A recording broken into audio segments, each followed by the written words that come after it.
Баршаңызға қайырлы күн, достар. Бүгін қыс мезгілінде көп желінетін корейский капуста салатын үй жағдайында өте дәмді етіп жасаймыз. Құрамына керек заттарды описание бөлімінде жазып қалдырамын. Видеоны соңына дейін көріп, бағалап кетіңіздер. Капустаны жақсылап тазалап, қатты жерлерін алып, дәл видеодағыдай етіп турап аламыз.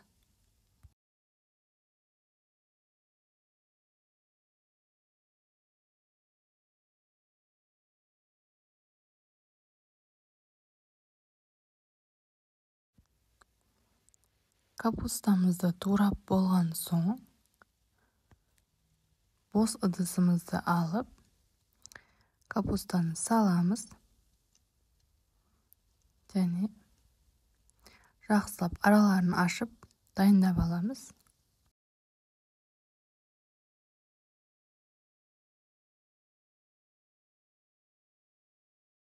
Келесі кезек сәбізге.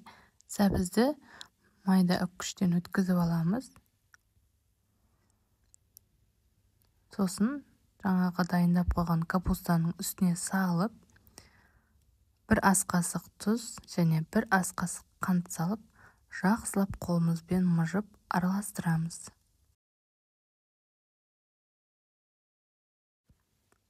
Араластырып болған соң, бетін жауып, жарты сағатқа қалдырамыз. Капустамыз дайын болғанға дейін қалған көкөністерді турап дайындап аламыз. Қиярды майдалап турап аламыз.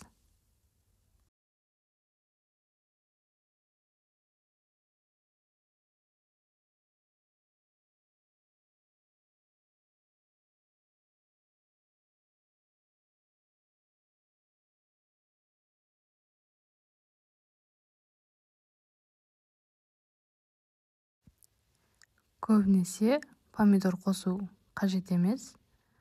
Егер ұнататын болсаңыз, қосуға болады.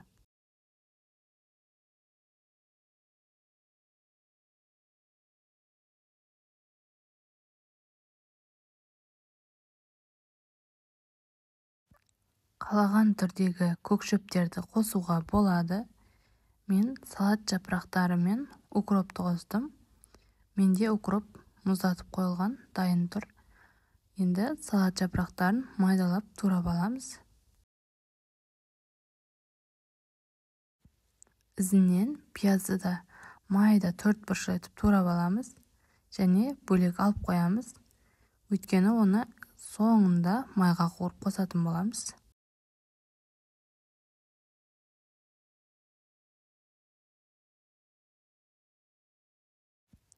Міне, капустамыз да дайын болып қалды.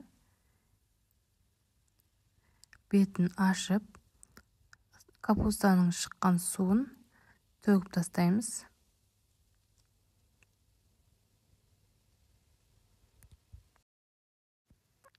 Дайын болған капуста мен сәбіздің үстіне бағанағы турап қойылған көкөністерімізді саламыз.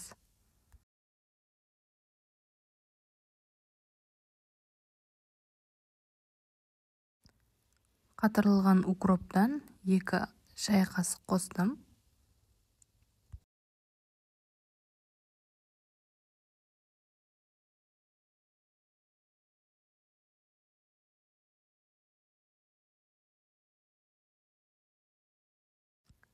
Және чеснокты майдалап турап қосамыз, немесе езіп араластырып жібереміз.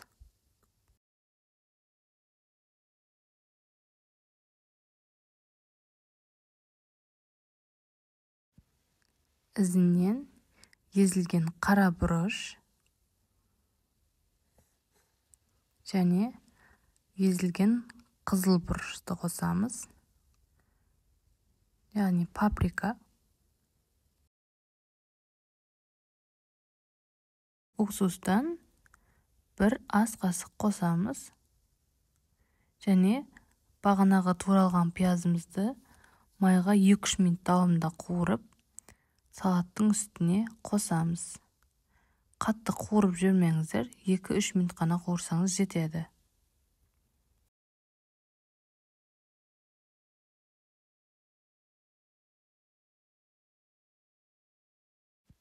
Енді жақсылап араластырамыз.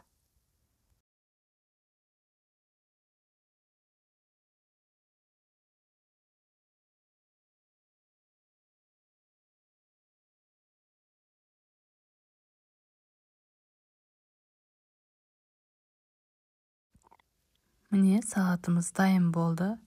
Базардағы салаттардан қалыспайды, өте дәмді және тойымды. Міндетті түрде жасап көріңіздер. Егер сізге пайдасы тиген болса, лайк басып, комментарий бөлімінде өз пікіріңізді қалдырыңыз.